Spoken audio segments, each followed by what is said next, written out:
let me describe for you how the evening is going to go. I'm going to introduce our panelists, and we're going to then see a short film from the Woods Hole Oceanographic Institution, which is the largest private oceanographic institution in the world and one of the best. After we see that film, our panelists will join us on stage, and we will have a discussion about supercorals, what they are, where they're found, why they're important, what we know about what makes them distinctive. And after the panel discussion, we will turn it open to you and try to address any questions any of you might have. Then we will go right next door into the Ocean Science Center, and we will have a reception, and we will watch the Science on a Sphere experience that deals with supercorals, and that two of our panelists were very instrumental in creating. So, then I want to introduce the president of the Woods Hole Oceanographic Institution, excuse me, Mark Abbott. Before going to Woods Hole, Mark spent 17 years as the dean, is that right? 14, I exaggerate. 14 years as the dean and a distinguished professor at Oregon State University, and he's been at Woods Hole now for about four. And he's going to introduce the film that we're going to see about supercorals. It's about 5 minutes long, I think, and then we'll get on with our panel discussion. Mark? Okay, thank you very much, Jerry. Thanks for having me here. I'm a California kid. I was born down the road here in Whittier a long time ago. Went up to Palo Alto, so you can say did both the NorCal and the SoCal thing. And so Jerry's used to be an East Coaster. Now he's a West Coaster, been here for a long time. But I think one of the key things that really for both of us, there's only one ocean. And it links us all together, and it's really an important part of our planet. And so we call it WHOI, W-H-O-I, Woods Hole Oceanographic Institution.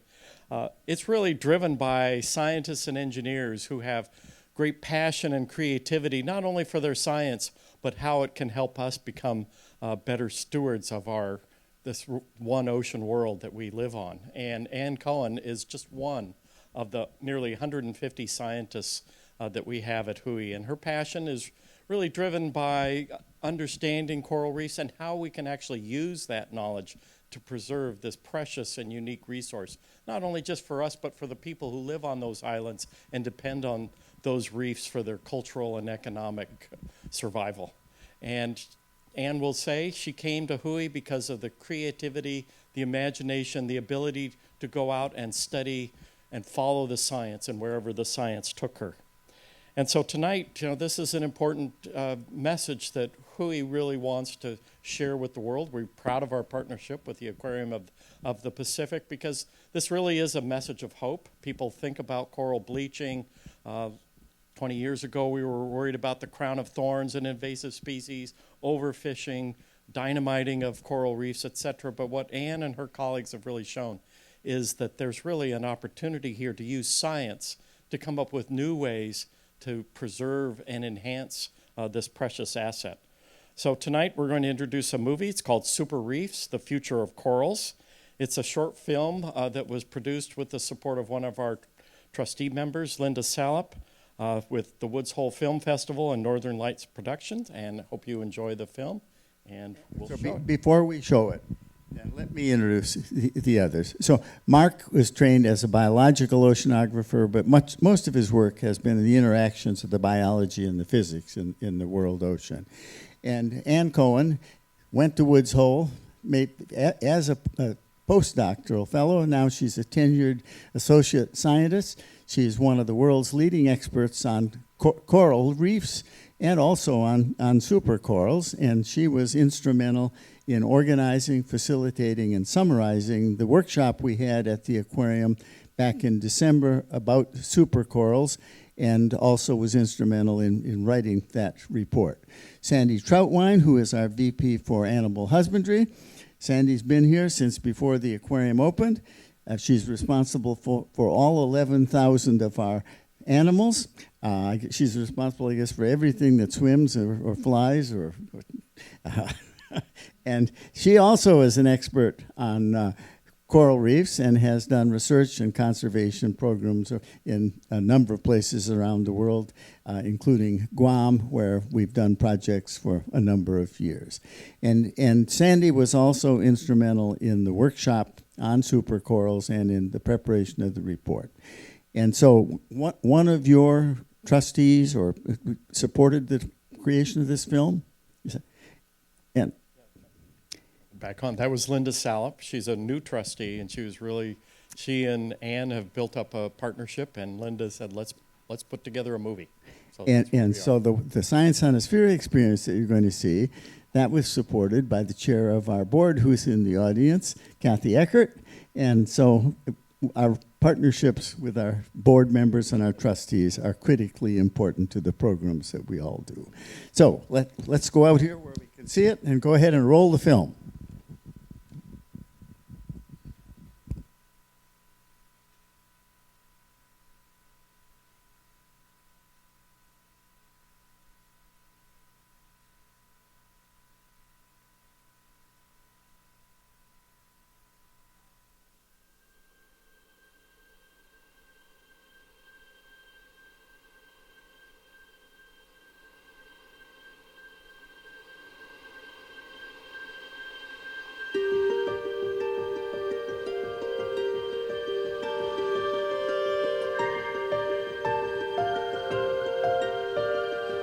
Coral reefs are truly the rainforests of the ocean. An estimated 9 million species, from microbes to manta rays, and thousands of types of fish. They're all there because of the corals. 500 million people around the world also depend on coral reefs for food, creating land, and protecting coastlines. Corals may even contain new medicines to cure age-old diseases. The problem now is that Earth's climate is changing very fast. The oceans are warming much faster than ever before. So the big question is whether the corals can adapt. Across the tropics, ocean warming is driving the loss of coral reefs at an unprecedented rate, jeopardizing land, food, and lives. Some reefs, however, are defying the odds. There's corals that are still alive here. We are finding some reefs that are not dying, that appear to be figuring out how to cope with this warming. But coral reefs are spread across a huge area of tropical ocean. So how do we know which of those reefs are resilient? What we're learning is that the corals themselves contain important clues.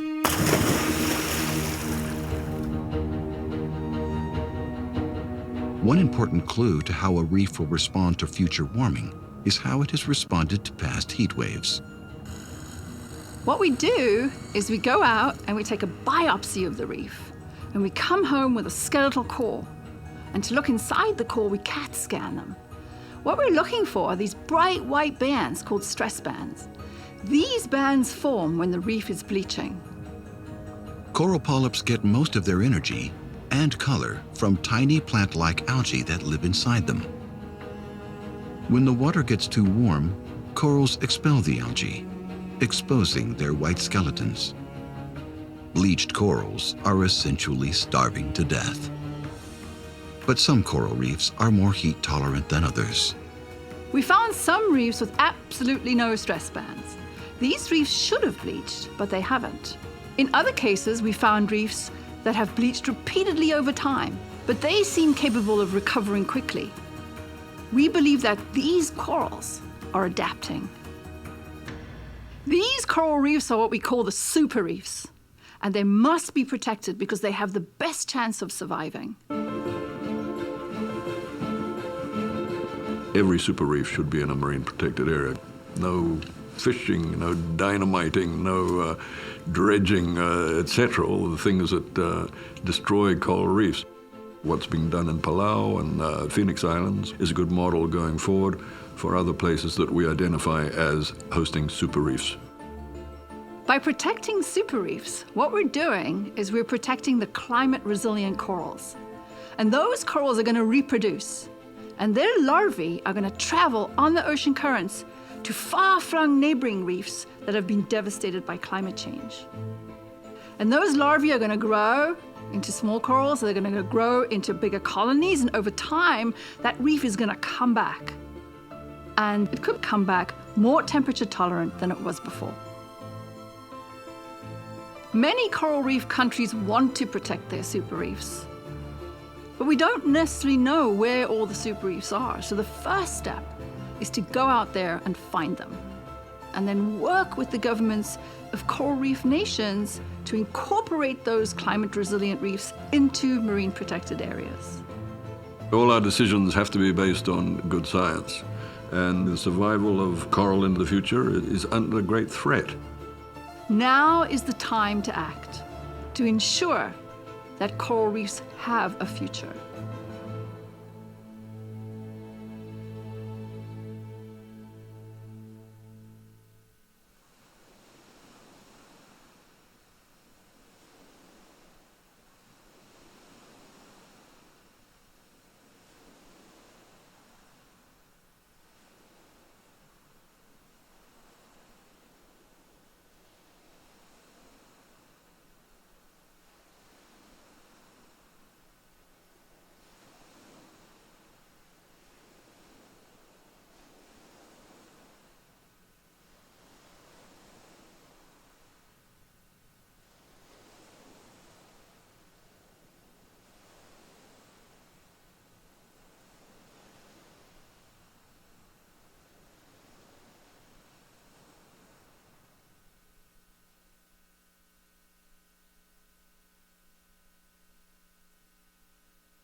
Mentioned the workshop that we had, and we have copies of the report. If you would like to get a copy, you could give your name and email address to Linda Brown in the back, and we will get a copy to you. The other output was the Science on a Sphere experience, which you will see later this evening. And the third is the commitment that we made to create a live exhibit showing supercorals and a back-of-the-house facility that would have supercorals from around the ocean, the world ocean, that would be available to researchers to study whether there's something special genetically about them that makes them climate resilient. So, but it all starts with a warming ocean. And so I guess, Mark, we'll start with you. What is it that's causing the ocean to get warmer? Okay, well, I think we all have seen that. We know that part of it is just the long trend of coming out of an ice age 10,000 years ago, so the planet is warming, but we know that human activity has really accelerated that dramatically, largely because of fossil fuel use, deforestation, cement, et cetera, things that have added carbon dioxide to the ocean, to the atmosphere, which just acts like a blanket. And so the ocean is really the memory of the Earth system. It stores most of the carbon, it has most of the water, and it has most of the heat. So a lot of the energy that we're trapping eventually stays in the ocean, and it's there for a long time. And we're starting to see changes in the amount of seasonal ice cover in the Arctic. We're starting to see circulation changes, and more importantly, changes in ecosystems, both coral reefs. We're seeing fisheries shift northward in many areas. For example, in the Atlantic, used to catch a lot of lobsters off Massachusetts. Now they're all off Maine, moving into Nova Scotia. So we're seeing these changes driven by a warming atmosphere, which warms the ocean and changes the circulation of the ocean, and then affects ecosystems. That's not a very hopeful message. Now, so these supercorals, there's got to be some upper limit even for them, that they couldn't tolerate. So are there prospects that we can slow down the rate of warming, or what would those be? Well, in your beautiful new theater, I think you talked about that a lot. I think we can look at new ways of generating energy to meet the needs of a growing population. I think we can look at growing, losing my battery here, speaking of energy generation on the microphone. I'll just talk loud. So we certainly can look at rethinking how we generate energy for the planet, and I think we are starting to think about ways of removing carbon from the atmosphere as well. So I think there is hope. I think that there are ways to produce protein for a growing population, relying more on the ocean than the land, and so there are great opportunities. And so clearly science and engineering and technology have to play major roles in this. Say a little bit about that. Yeah, that's actually one thing that Woods Hole Oceanographic really specializes in. I like to say we go to impossible places to do impossible things. Going into the depths of the ocean, the highest latitudes, anywhere that people can make measurements.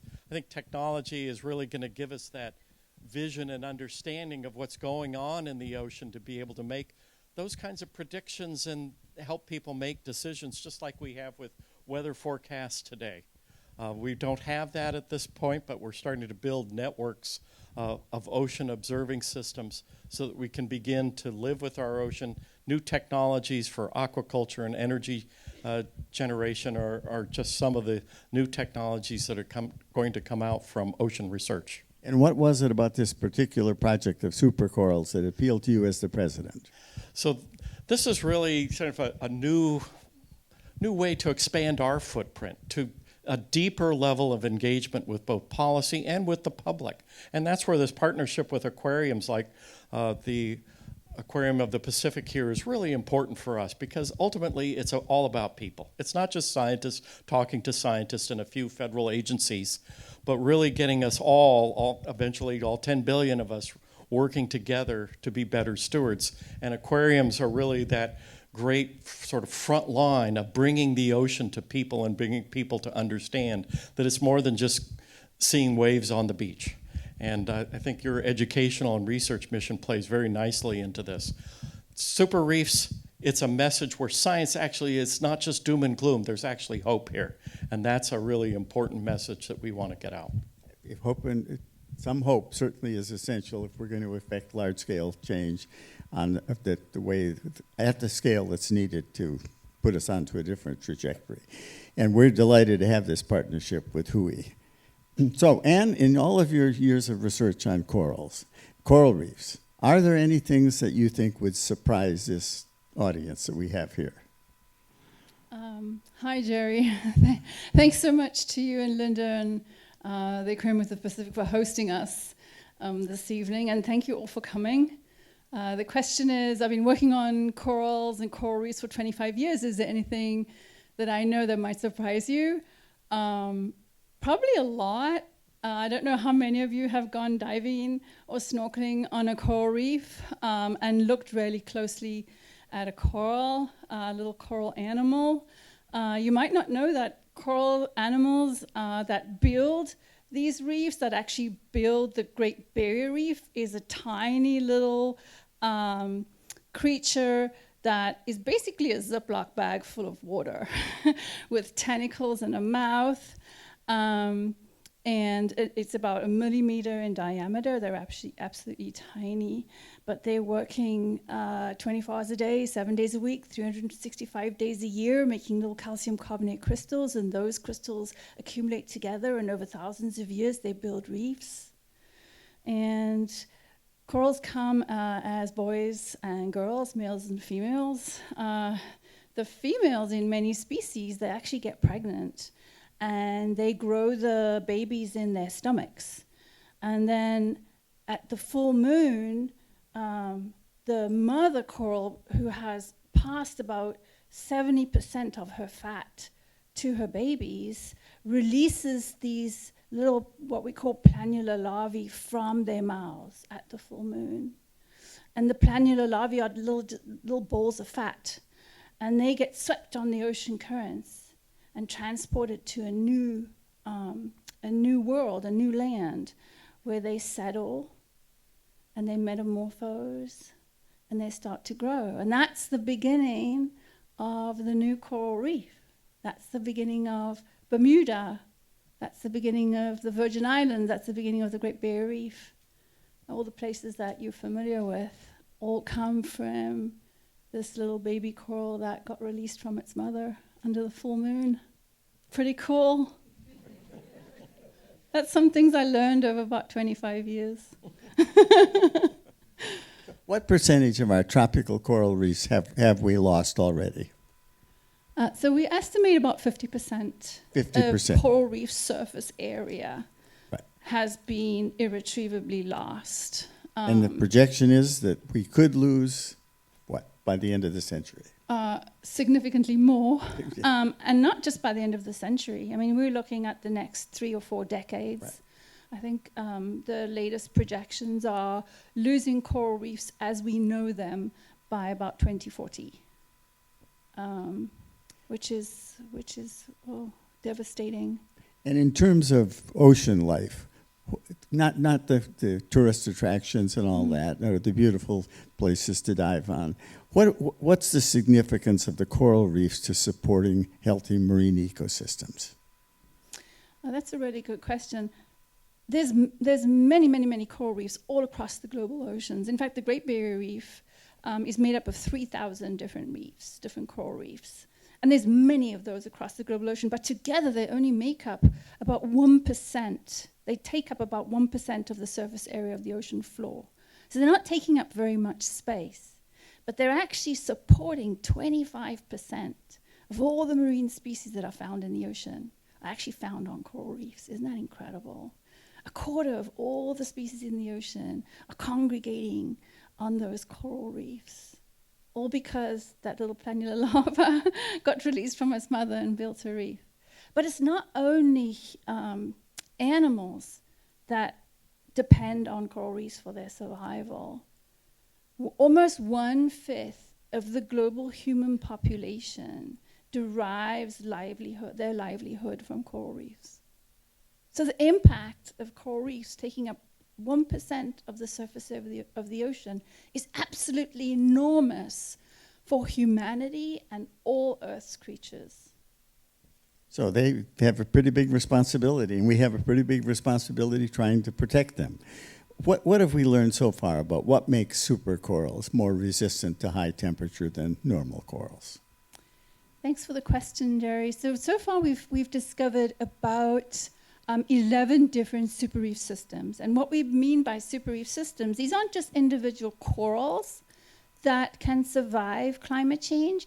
These are whole coral assemblages or large areas of reef that have lots of different kinds of corals in them, that have all the little creatures that live inside the corals, that have fish. So these are ecosystems, these super reefs.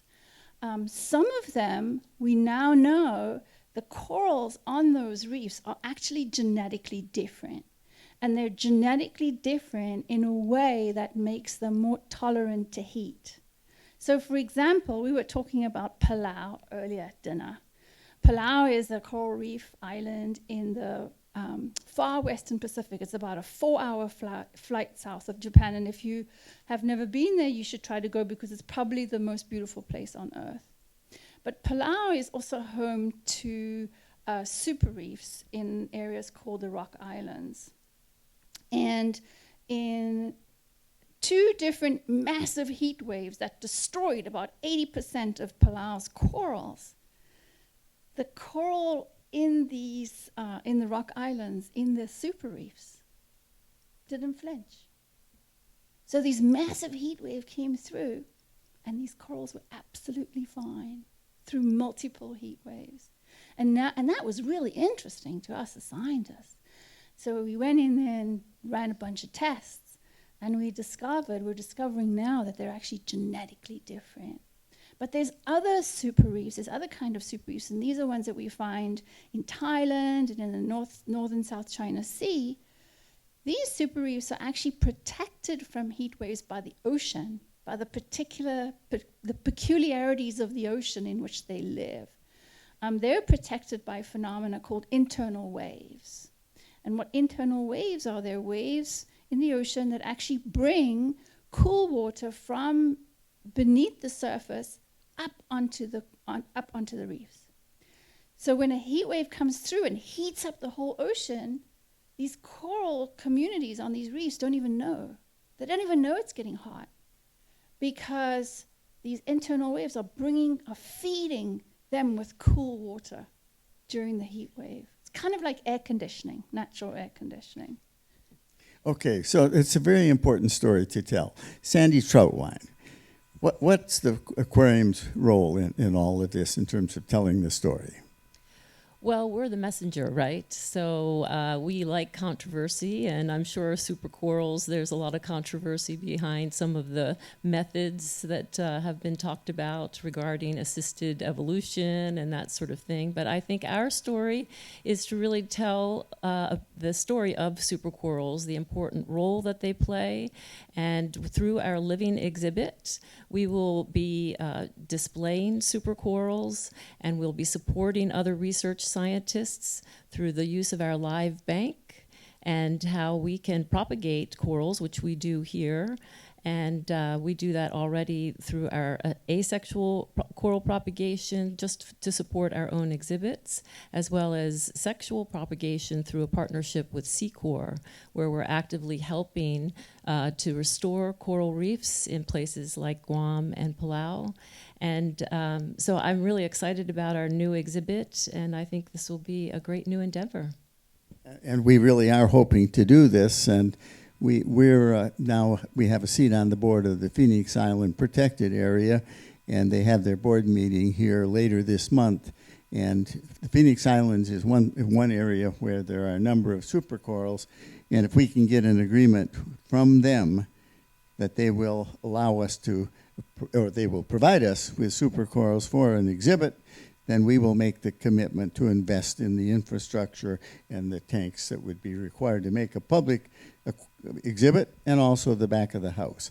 So physics and biology is your area, and we've heard about internal waves, but El Nino, the story of El Nino and some of the supercorals in the Phoenix Islands, which I think is a very interesting one. Say a little bit about that, Mark. You're going to make me do it, not Ann. She's the real scientist here. Well, El Ninos, we've seen these in the fossil record for a long time. And it's, whether they're increasing with intensity or frequency, it's a noisy signal. But we certainly know that they are affecting coral reefs. I think it's interesting to speculate, why aren't all reefs resilient? We've had these bleaching events in the past. One would think evolution would select for them and eventually they would be the survivors. But clearly there's something longer term that's happening, or more intense and more widespread, the sort of rapid change, sort of raising the floor of all the temperature levels that must be driving this. I don't know, Ann, you're a geologist, you can speculate on evolution too. I think it's an interesting question to understand, why are these refugia and how can we use them? And so if you compare and contrast what happened in the Phoenix Islands in the last El Nino with the northern Great Barrier Reef, one got wiped out and the other didn't. And tell us a little bit about what you think the reasons are. So really what got us started on the Super Reefs initiative was in 2015, a massive El Nino, what we called a super El Nino, really lit up the global tropics in terms of heat. It got super, super hot, and the world was really focused on the northern Great Barrier Reef, because obviously, the Great Barrier Reef, everybody knows it, it's iconic. And as you might know, about up to 83% of the northern Great Barrier Reef's corals were killed during the 2015 El Nino, which was the hottest on record. So the El Ninos are getting hotter, longer, and the extent of the El Nino heat wave, the geographic extent is getting bigger. So the northern Great Barrier Reef lost up to 83% of their corals, killed. Millions of corals, just dead in weeks. And a lot of people started saying, and the media covered this obviously, and it was on TV, and it was, look what's happening to our corals, they're all dying, shed a tear for the Great Barrier Reef. And a lot of people were feeling really, really gloomy about the future of coral reefs and saying, you know, we're not going to go on vacation on coral reefs anymore because they're all dead. And I was hearing these things, and I was listening to people saying this, and I was watching it on TV. And we'd actually been out that summer into the Central Pacific to Kiribati, one of our study sites in the Phoenix Islands Marine Protected Area. And the corals there hadn't actually responded the same way. They hadn't died. Even though the heat that they saw was much more extreme than the northern Great Barrier Reef has ever seen. So these corals were seeing extreme heat, and they weren't dying.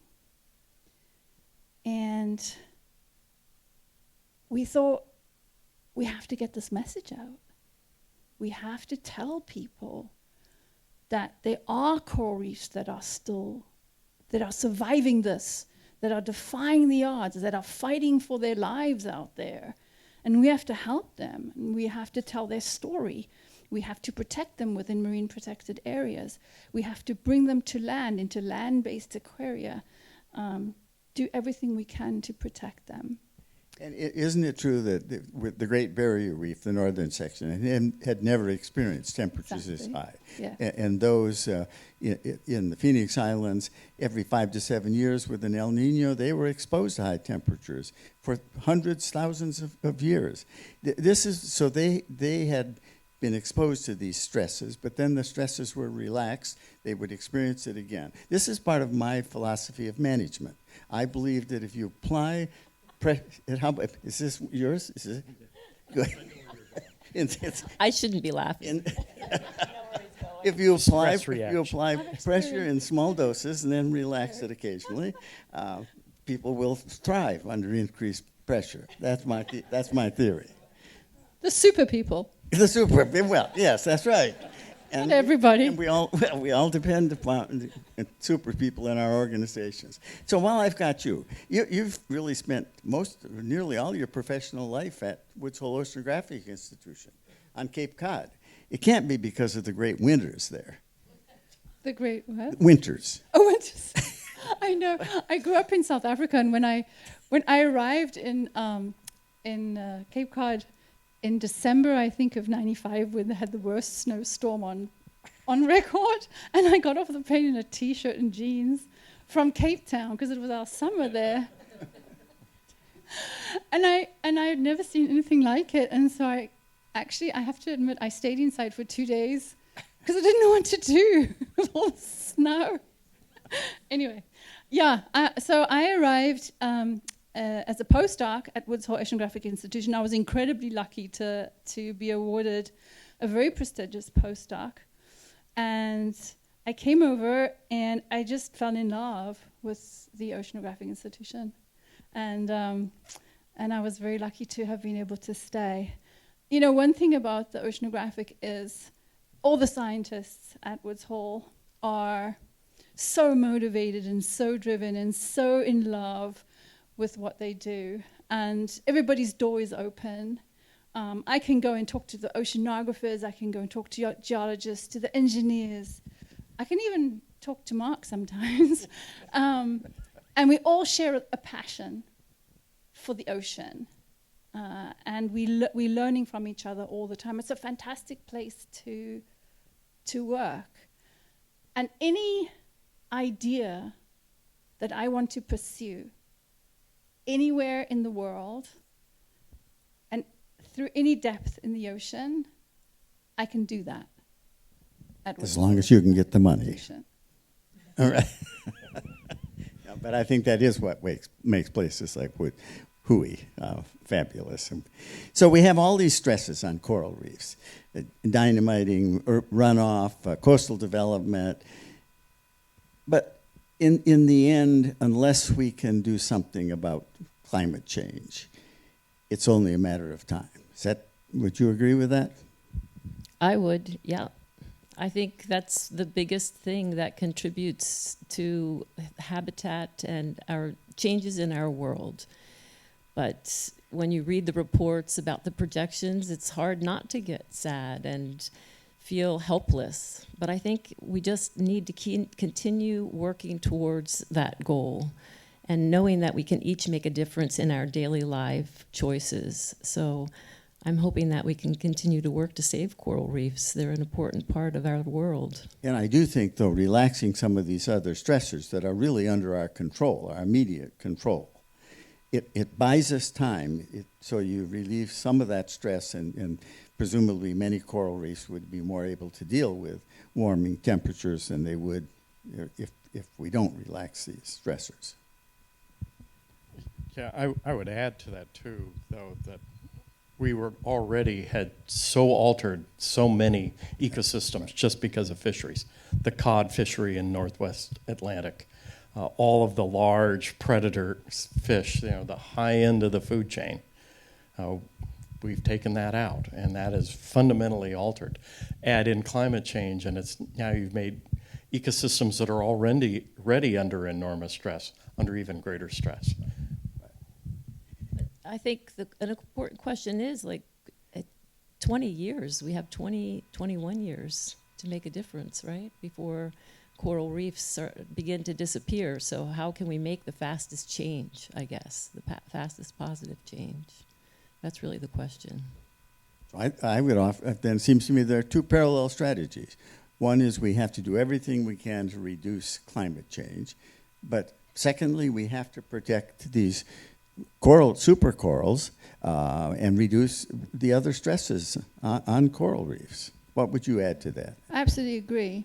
And we know enough about super reefs, how they work now, that we're actually making models to project where they are.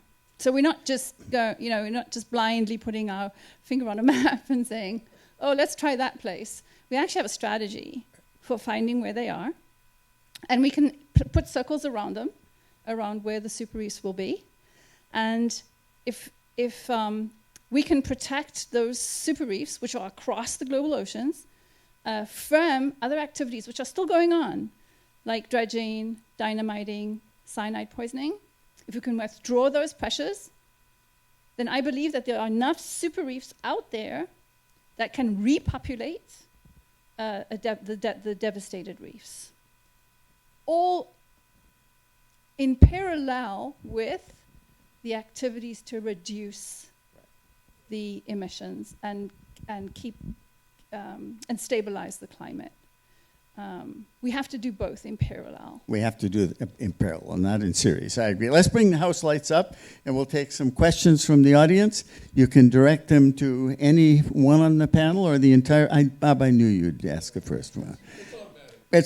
We'll bring you a microphone. And is this to an individual or to the panel? It's to the panel. Well, first of all, thank you for your passion. That's really counts.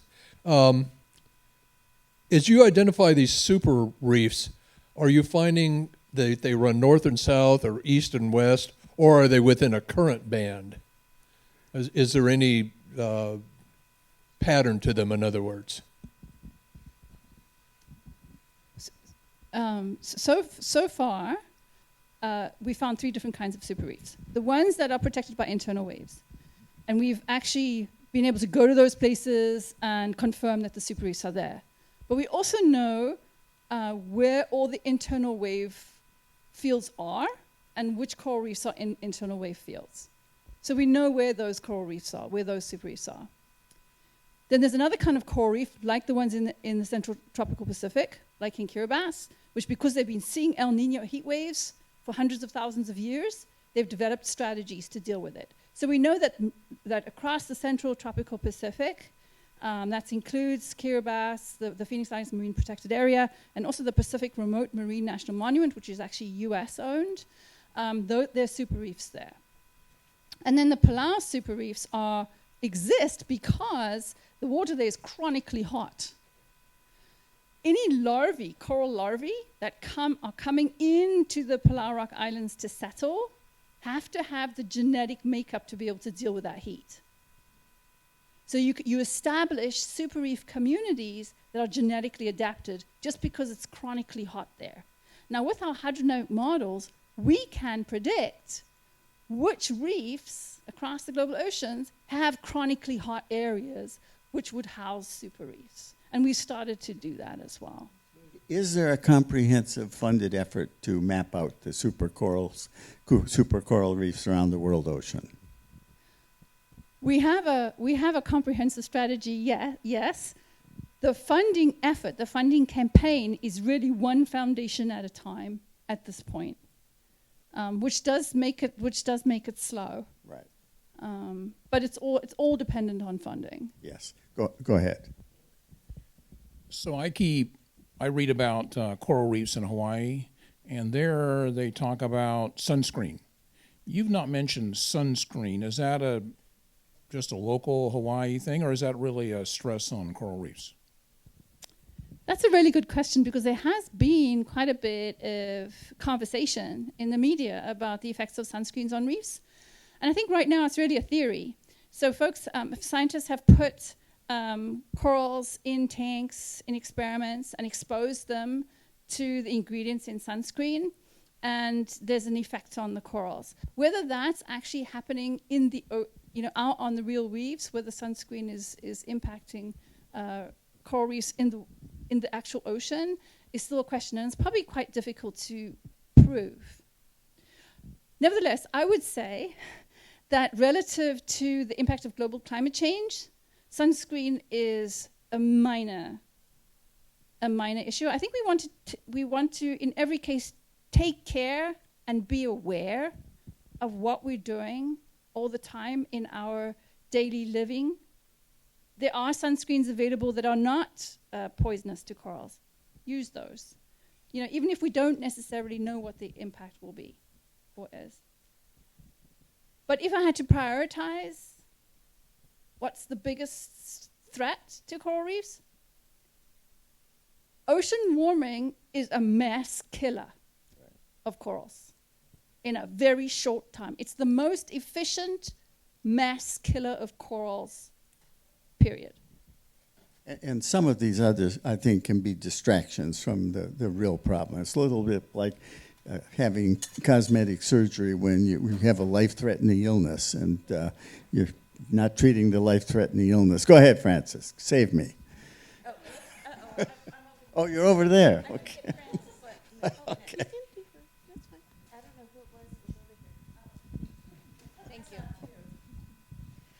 So I know corals grow very slowly. If all of the non-super reefs are to disappear by 2040, how long would it take for the super reefs to repopulate what we lost? I don't think corals grow slowly. Okay. Some corals, the acroporas and the montiporas, they can form colonies this big in a couple of years. So in fact, that's one of the strategies that these coral reefs in the in the bullseye of the El Nino have developed. They specialize in these very fast-growing corals.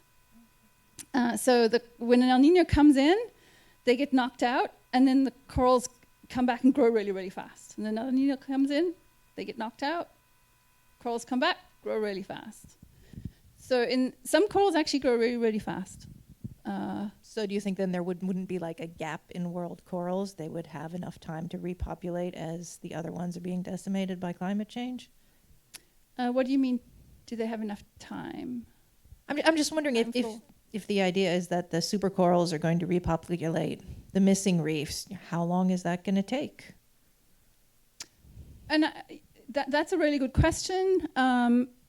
It's going to be different depending on where you are.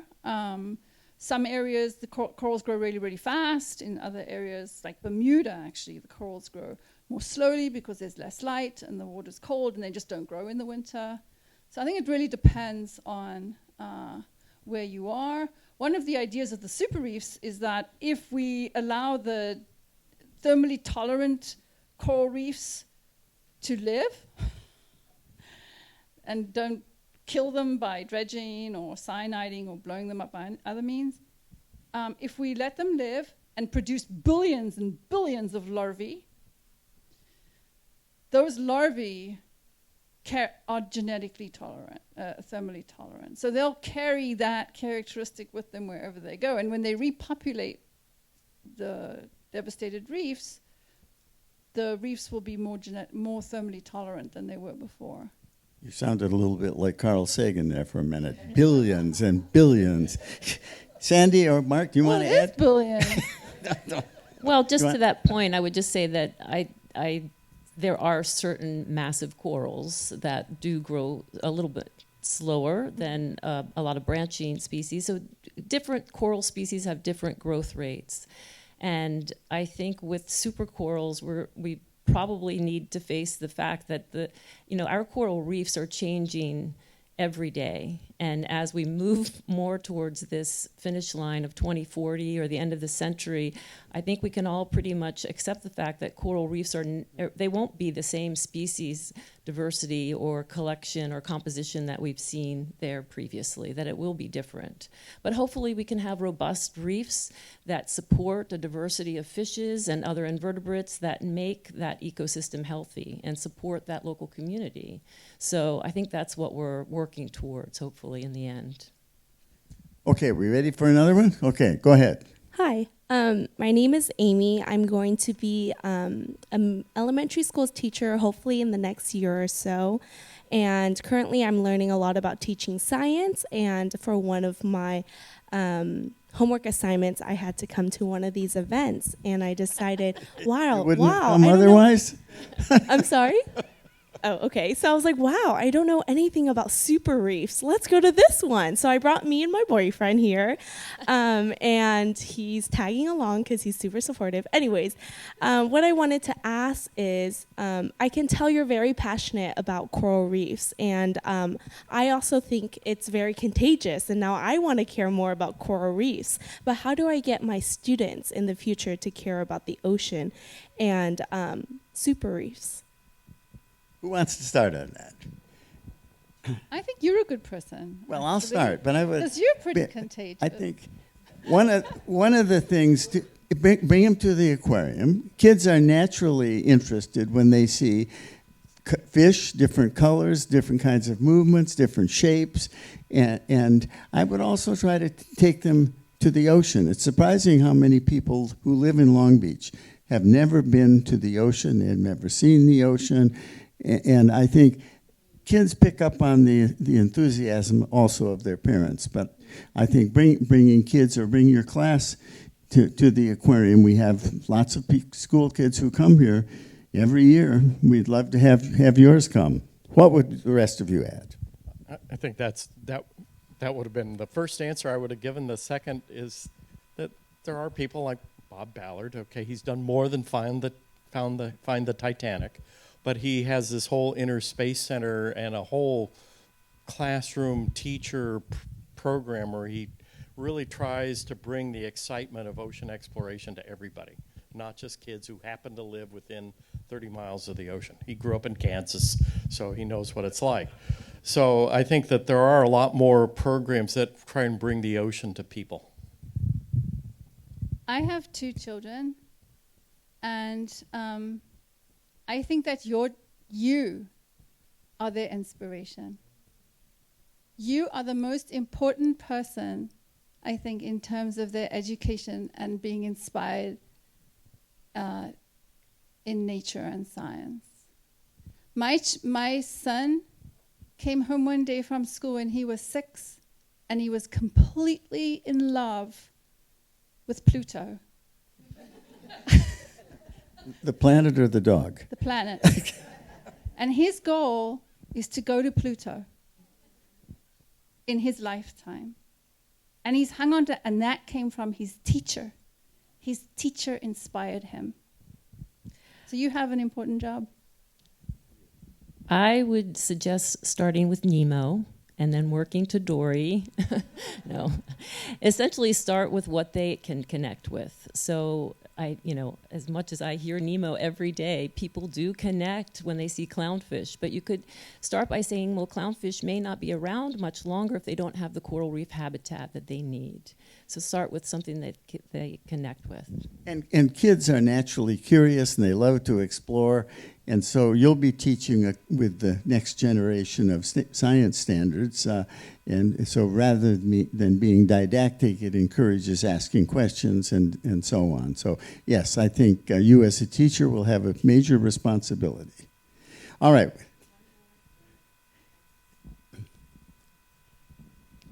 So I have kind of a two-part question. One, I have seen a couple news articles about this plan to put giant underwater fans on the Great Barrier Reef to bring cold water up to cool them, and I want to know if that is actually going to be a viable option. And my second question is whether or not it's possible to take the larvae that are genetically modified and to bring them to the reefs that need that genetic modification, and if that's something that's being worked on. I can answer the second part of that. Hold the question. microphone closer, please. Go ahead. But I wonder about the fans. I mean, how do you fan 2,000 kilometers of reef? I have read that. Sounds like a great idea, but I wouldn't want to invest in it. Right. Well, somebody is. I don't know. It seems like the physics is not your friend. Moving water takes a lot of energy, and the ocean is a really unforgiving place.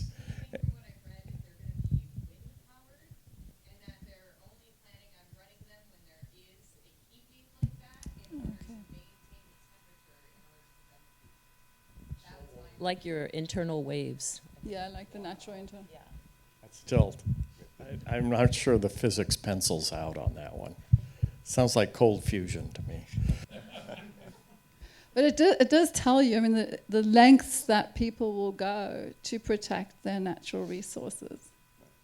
That's an interesting, that's an observation. I'll answer the second part. That's a really good question. And it's one of the goals of reef restoration or coral farming is to actually pick the strong corals and then farm them and restore reefs that way. The challenge there is that while you have larvae that are thermally tolerant or have higher thermal thresholds than the average, they are also genetically their genes are adapted to a lot of other conditions in the environment, not just heat. So, for example, the corals in the Palau Rock Islands, which are genetically more thermally tolerant, they are also adapted to the particular light conditions in the rock island, to the low wave conditions, and to the specific predatory fish that occupy that region. And the corals have evolved natural defenses against those fish that live in that area. Now, when we try to transplant corals from the rock islands to another area of Palau to repopulate that reef, the predatory fish actually specifically on the Barrier Reef specifically targeted those corals because those corals hadn't evolved the specific defenses for those fish. What nature does, okay, that's what we do. So we pick a few corals and we put them out and they get predated on. What nature does, it sends out billions. That is not a hyperbole. Billions of larvae, all thermally tolerant, but with a diversity of other adaptations. So amongst those larvae, there'll be some that can deal with those predatory fish, some that can deal with the new light conditions, some that can deal with the new wave conditions. And then when they land in their new world, on the new reef, nature will select for those genotypes that can deal with that specific environment. That's why protecting large, diverse assemblages of thermally tolerant corals, the super reefs, is so important, because the larvae that they produce have a diversity of genotypes that you need to deal with all the environments that are out there. Does that make sense? Let's take the question back there, and this is going to be our last. My name is Frances, and I want to thank you for the film.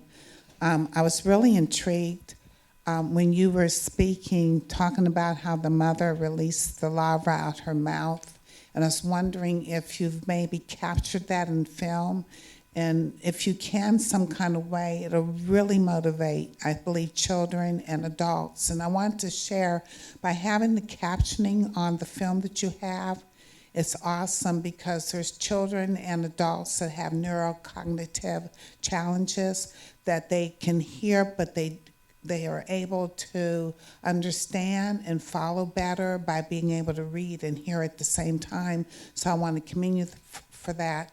And I want to find out what you plan on doing with this. But all the questions that they've asked, there's some of the things I wanted to bring up. But you mentioned about the livelihood of so many people with the corals. And I think it'd be real helpful to really have maybe sharing part of that is. I understand corals, some of them are used to make medication, and I was wondering about the plastics and medications that's in the water and the effect that may have on the corals. But I think that people might get the message better on protecting the corals if they understand the impact it's having on mankind that use it part of what they do for their livelihood. Thank you very much. Who wants to start that? Well, I think the whole goal with our super coral exhibit is to address many of the issues that you bring up, Francis. And it's tough because you don't want to bombard people with all the bad news, of course, but we obviously do have a lot of struggles out there. And I do think that through the exhibit, we hope to highlight how supercorals and coral reefs are important to those island nations that depend on coral reefs, and that will certainly be part of our interpretation for the exhibit. But yeah, they will be the first to feel the effects of this, especially combined with rising sea level projections. So I think thinking about their livelihood and their welfare in the future is a big part of this. And pharmaceuticals and all of the rest. You want to add anything, Ann, to what Sandy has said?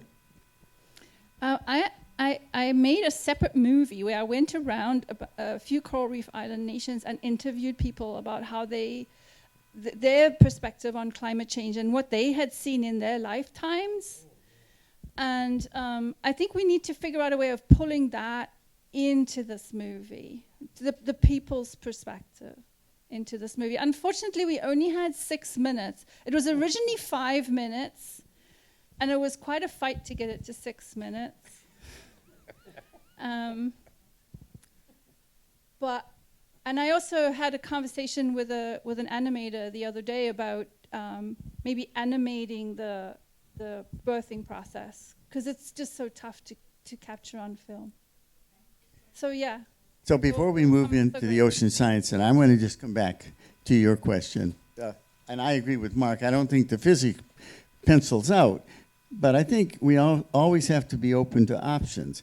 There are some crazy options being considered right now, for example, to compensate for the rapidly melting Arctic. And they include taking the meltwater from the melting ice and pumping it back up on top of the ice and having it freeze in the winter. The physics does pencil out on this. And there's another one, to build a dam around parts of Antarctica that would prevent the ice from going into the ocean, causing sea level rise. It would cost hundreds of millions, if not billions of dollars. But the cost of the loss of infrastructure, coastal infrastructure globally, is going to be many trillions of dollars. We had a meeting in Sacramento on Friday, and I'm on the Ocean Science Trust, and the projection there of the loss of coastal property is in the trillions of dollars only for California. So I think we have to really think boldly and not dismiss any of these ideas out of hand. So let's all move into the Ocean Science Center. It's right next door. And there are refreshments, I believe, and then we're going to watch the science on a sphere.